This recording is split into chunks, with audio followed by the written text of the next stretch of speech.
దూరం చేసేటువంటి ఒక పెద్ద కుట్ర రేవంత్ రెడ్డి పాలనలో కాంగ్రెస్ ప్రభుత్వం ఆధ్వర్యంలో జరుగుతున్నదనే దానికి ఒక పర్ఫెక్ట్ ఉదాహరణ ఏంటంటే కుర్మ భవనాన్ని నారాయణ స్కూల్ అనే ఒక ప్రైవేటు కార్పొరేట్ యాజమాన్యానికి కట్టబెట్టుడు అనేది చూస్తే అర్థమవుతుంది.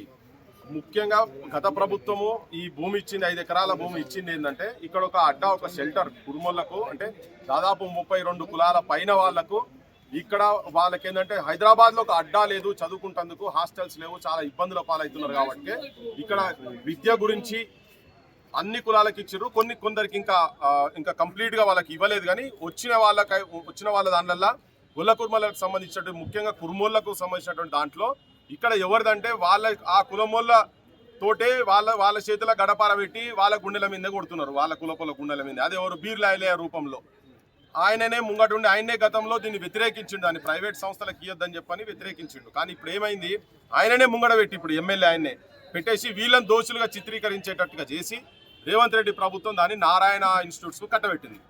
కంచైలే గారు అసంటోళ్ళు రాహుల్ గాంధీ ఆయన అంటే చాలా గొప్ప మేధావిగా పొద్దున్న లేస్తే మెసేజ్లు ఫోన్లు నడుస్తూనే ఉంటాయి వాళ్ళకు.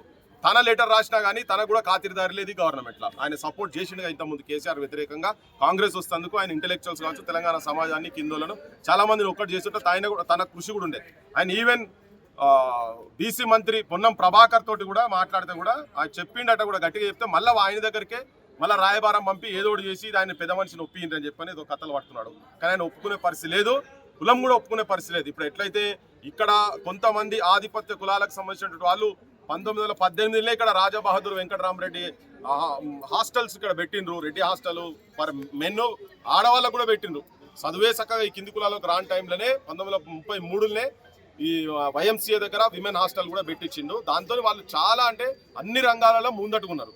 ఇప్పుడు ఈ హాస్టల్స్ కనుక వస్తే యాడ పేద పిల్లలు చదువుతారో, యాడ విజ్ఞానవంతులు అవుతారో, యాడ రాజకీయ క్షేత్రాలలో వస్తారో, యాడ ఆర్థికంగా మంచి బలపడతారో అనేది అది బలపడకుండా ఉండేటందుకు చేస్తున్నటువంటి కుట్రల భాగంగా పేదోళ్ల ప్రభుత్వం, ప్రజాప్రభుత్వం అని చెప్పుకున్నటువంటి వాళ్ళు ధనికుల ప్రభుత్వాలు, ధనికుల రాజ్యాలు చేసే దాంట్లో కుట్ర. ఇది ఏం సంబంధం నారాయణకి దీనికి ఏం సంబంధం? అసలు ఆ భూమి ఇచ్చిన ఉద్దేశమే ఎవరికి రెంట్కి ఇవ్వద్దు, అది ట్రాన్స్ఫర్ కాదు, ఎవరికి లీజ్కి ఇవ్వద్దు అనేది డైరెక్ట్ ఆ జీవోలలోనే ఉన్నది.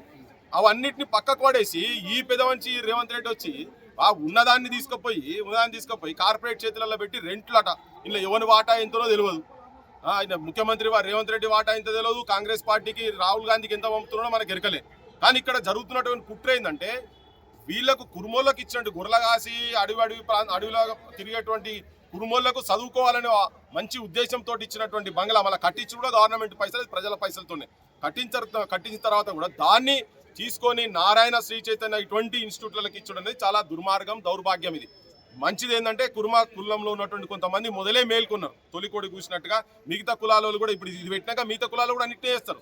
ఎందుకంటే వాళ్ళ చేతులలో ఉన్నటువంటి వాళ్ళను, వాళ్ళ మంది మాగదులు ఎవరైతున్నారో వాళ్ళని జోకేటటువంటి ఈ జాతులలో ఉన్నటువంటి వాళ్ళను ముంగట పెట్టుకొని దగ్గర పెట్టుకొని రేవంత్ రెడ్డి కావచ్చు పాలకులో జరుగుతున్నటువంటి ఒక పెద్ద కుట్ర. దీన్ని ఆపాల్సిన అవసరం ఉన్నది. వీళ్ళు కూడా April 1 రోజు మళ్ళీ ధర్నా చౌక్లో ధర్నా కూడా పెడతారట. దాన్ని మొత్తం సమాజం వెంబడి ఉంటుంది. ఈయనని వాళ్ళను అవసరమైతే ముఖ్యమంత్రి ఇంటి ముంగట డోర్లు కొట్టే సిచ్యువేషన్స్ తీసుకొచ్చుకోకండి. వెనకటి కాలం కాదు, వెనకటి కథ కాదు, ఏదో అడవిలో తిరిగేటోళ్ళు వీళ్ళందరూ అని చెప్పని అనుకుంటున్నారేమో. అందరు చైతన్యవంతులు లేరు. వీళ్ళు అమెరికాలో ఉన్నోళ్ళు, ఆఫ్రికాలో ఉన్నోళ్ళు, ఆస్ట్రేలియాలో ఉన్నోళ్ళు అందరు ఇట్లా చిన్న సెల్ ఫోన్లో పెడితే మెసేజ్ పోతే ప్రపంచం మొత్తం వెళ్ళిపోతున్నది. మీరు చేసే దుర్మార్గ పని రేవంత్ రెడ్డి, నువ్వు చేస్తున్నటువంటి దుర్మార్గ పని. ఎందుకంటే ఏదున్నా కిందోళ్ళని ఎవడు అన్నాడు, రాజునే అంటాడు. నీదే కుట్ర ఇది.